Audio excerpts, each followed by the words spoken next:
Today we are making a super flavorful creamy mushroom chicken. This would make a good date night dinner. It's also a pretty good weeknight dinner. A little more heavy lifting than say my barbecue chicken meatballs, but all things considered a pretty straightforward and super flavorful dish. So for this recipe, we are going to be using a pound of chicken breast, and usually those are pretty thick, so I've gone ahead and filleted these in half because we want them thinner, or you can pound them to be thinner. Either one's fine. On my counter, I have a piece of wax paper here. Just makes chicken prep a little bit easier. Makes cleanup easier. Lay out my chicken. And before you cook your chicken, you're going to want to just season it all over with salt and pepper. Be generous. If you don't do enough salt and pepper on the chicken, you are just going to have to add more to the sauce later on. So just something to be aware of. Let's get both sides. More salt. Freshly cracked salt and pepper. Just add something extra. It's a little bit better than your average, fresher and better than your average, salt shaker and pepper shaker. Then we are going to dredge the chicken through flour. So I've got like a 1/3 cup of all-purpose flour here, and we're just gonna dredge the chicken on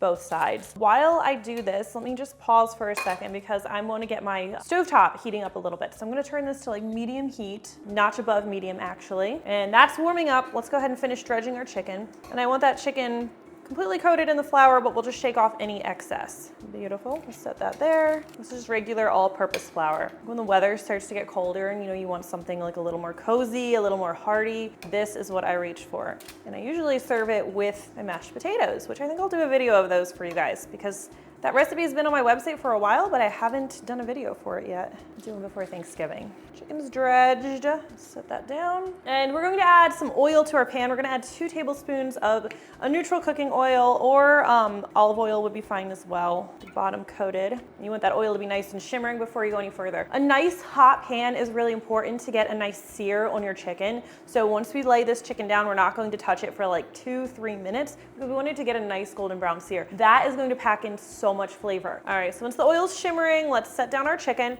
And if all of your chicken doesn't fit in the pan, just do it in batches, like do 2 pieces of chicken at a time. Otherwise, you'll overcrowd the chicken and then you will end up with like a gray steamed chicken, which is not gonna give you that flavor I'm telling you about. All right, let's take a peek, see how our browning's going. Remember, don't disturb it more than you have to. No, we need to get a little browner than that.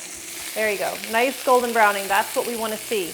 And after we flip them, we'll cook them for a couple more minutes. Again, you want to have that nice golden browning on both sides. And if you want to check that your chicken's done cooking, an instant thermometer is great. You want to hit 165 degrees Fahrenheit.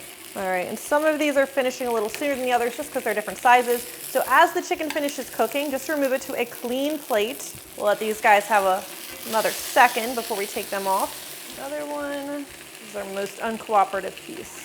All right, our last piece of chicken is done. We're just going to set this to the side. I'll usually tent it loosely with a little bit of foil, just that way it doesn't get cold. I don't like the foil touching it, that's just me. And immediately, well, first let's turn our heat down just a notch to medium, and then we are going to immediately add 2 tablespoons of salted butter. Get this nice and melted in the pan. And once the butter is melted, we'll add our mushrooms. So you'll need 12 ounces of sliced mushrooms for this recipe.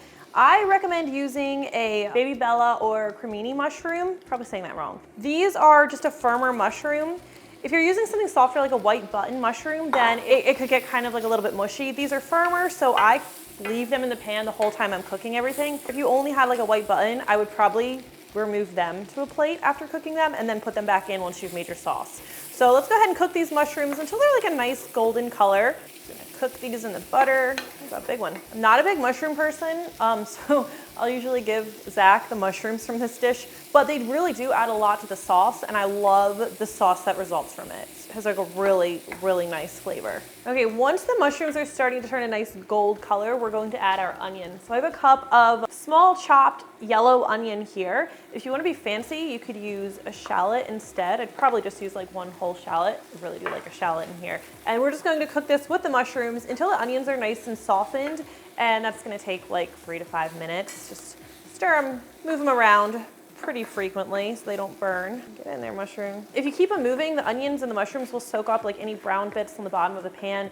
Anything you don't get, we'll get later after we add the broth and things like that, but this is actually really nice for building flavor right into those veggies. Okay, so once our onions and mushrooms are nicely cooked, onions are softened, let's go ahead and add our garlic. You'll need a tablespoon of minced garlic, and you can see I made a little space for that garlic. I'm going to add it right there, just to give it a moment of direct contact with the pan. And then we'll go ahead and mix it in. There we go. Add it with the mushrooms and the onion. And we'll just cook this until it's nice and fragrant. You know, garlic cooks really fast and you don't want to burn it. So like 30 seconds, just keep it moving. And things should be smelling really good, and they're only gonna get better. Such like a good rainy day, rainy Friday meal. I don't know why it needs to be a Friday, but that just feels right. All right, next we are going to add a little bit of flour, which is going to help like thicken things a little bit once we start adding our liquid. This is a tablespoon of all-purpose flour. Just sprinkle it over the veggies. We're going to cook it until that flour is all absorbed, and then we're going to cook it another like 30 to 60 seconds longer, just to kind of toast it a little bit, which is good for developing flavor. Okay, once that's nice, we're going to add 2 small ingredients that make a big difference. Starting with a teaspoon of granulated sugar. It helps build the other flavors of the dish, just a little bit of sugar does. We're also going to add a teaspoon of Dijon mustard. Let's see if I can get that all out of here. Such a small amount, I really don't want to leave any behind. And normally I would add like 2 sprigs of fresh thyme here as well, but guess what I didn't get from the grocery store? So instead I'm going to use dried thyme. You'll need a ½ teaspoon. We'll go ahead and stir this together. I don't want anything to start burning. Stir these ingredients in, just get them mixed in. All right, and the next thing we're going to add is a 1/3 cup of a white cooking wine. You don't want to, I don't know why I shook it. You don't need to shake it. If you don't cook with wine, you can substitute this with a 1/3 cup of broth. So this is a Pinot Grigio. I'm just gonna add like a 1/3 cup. I'm going to add it gradually and scrape the pan as I cook it. And what I wanna do is I wanna cook this wine. I want to stir everything in the wine, and I wanna cook it until the wine's like all absorbed and all like cooked out of the dish. So again, it cooks into the other ingredients, really develops the flavor, but the dish isn't going to be swimming in actual wine. I'm really not a big wine drinker, as you could probably tell by how I am pronouncing the names of the wines. Pinot Grigio or Chardonnay would work well here. But I love these like little wine bottles because you can get like a 6-pack pretty inexpensively. They're great for cooking with, and then you don't feel bad about wasting a whole bottle if you don't cook with wine all that much. And I'm scraping the pan as I go because I want those brown bits in the dish, not on the bottom of the pan. What a wasted opportunity if you just leave them there. I feel like I need to stand over here while I'm talking to you because full of steam. Can you see me? All right, a little bit more.